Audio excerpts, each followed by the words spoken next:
The sun rises gently over Japan. The mist hangs low in the air, kissing the mountain peaks as birds cut through the morning silence.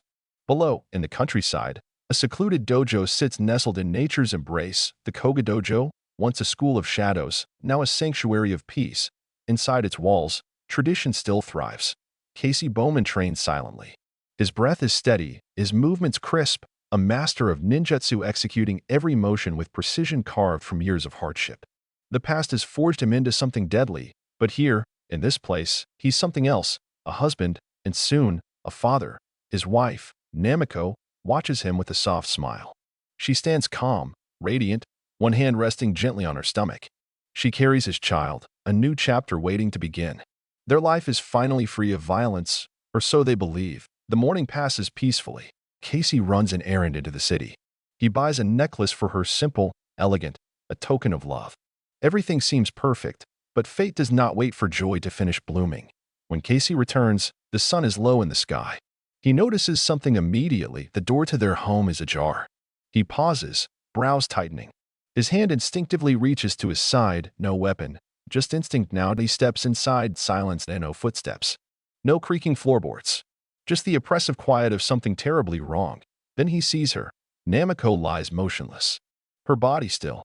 A thin wire is wrapped around her neck. A clean, cold execution. There was no struggle. No sound. Whoever did this knew exactly what they were doing. He notices something beside her, a small, unfamiliar object glinting on the floor. The funeral is quiet. It rains. Friends and students gather, but Casey says nothing. His face is blank. His world shattered. He buries not only Namiko, but their unborn child. His entire future, erased. Doesn't speak to the police. They find no fingerprints. No suspects. No leads. But Casey knows. This wasn't random. This was personal.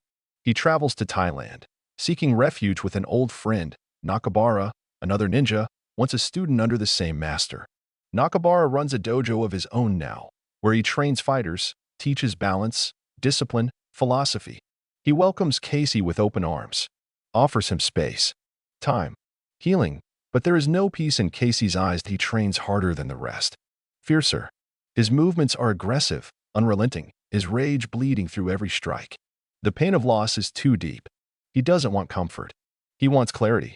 He wants a name. At 18 he sees Namiko in his dreams. Her voice. Her smile. And then, suddenly, air gasp. Her death. Each night, the images grow sharper. Each morning, the fury grows worse. Casey explodes. He beats them senseless. He's losing control. Nakabara sees it. He warns him. Vengeance has no honor. But Casey doesn't listen. Then, disaster strikes again. Nakabara's dojo is attacked. In the dead of night, a figure moves through the building with surgical precision, killing students silently. By the time Casey discovers the bodies, the killer is gone. But they leave behind a calling card. Another Kujikiri. Same weapon. Same killer. This is war. Casey begins investigating. He tracks down an old associate, Lucas, a shady contact with connections in the underworld. Lucas gives him a lead. A man named Garo, a ruthless drug trafficker hiding in Burma. A man trained in ancient martial arts. A man who fits the pattern. Without hesitation, Casey packs his gear and disappears into the jungle. The path is treacherous. Goro's territory is controlled by mercenaries, armed men who kill without question. Casey infiltrates their camp under the cover of night. He takes them out one by one. Silent kills. Swift. Clean. Ruthless. He moves like a ghost. Eventually, he reaches Goro's stronghold, a cement fortress surrounded by guards. There's no sneaking in. He walks straight through the front.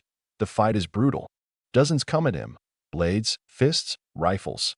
But Casey fights like a man with nothing left to lose. His body moves faster than thought. Strike. Break. Snap.